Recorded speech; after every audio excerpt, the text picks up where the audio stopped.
Crosse Community Theatre is putting on a Pulitzer Prize-winning, thrilling, and shattering play that explores the final hour in the life of a young woman. And joining me this morning is the director of Night Mother. Good morning, Mary. How are you?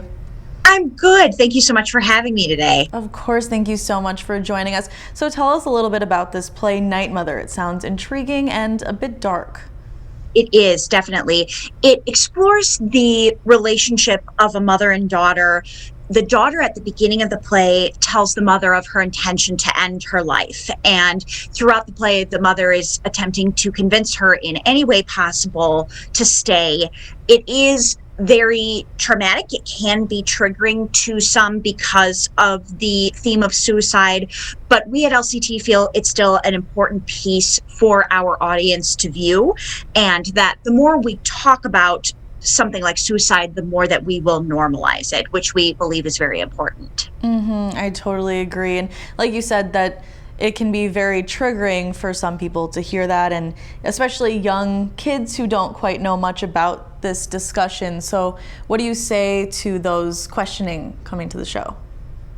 I say that we will definitely have resources in the program as well as at the performances that will help those who might be in, a difficult place mental health wise.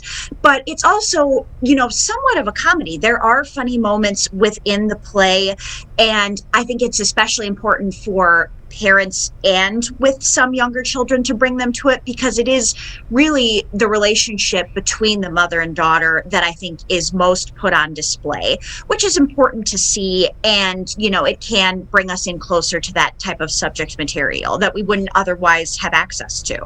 Yeah, definitely. So ahead of the show, how can people get their tickets? What else do they need to know? Sure. Tickets can be purchased online or over the phone. This show is in our Veteran Studio Theater, so it is general admission seating. Due to COVID, we are keeping seating at about 75% capacity. So there are 75 seats. We'll be able to space them quite nicely, so that way we can still have an intimate setting, but one that is done with safety in mind. For sure. Well, thank you so much for joining me, and I wish you the best of luck as you prepare the show. Thank you so much for having me. And now we'll send it to Alyssa.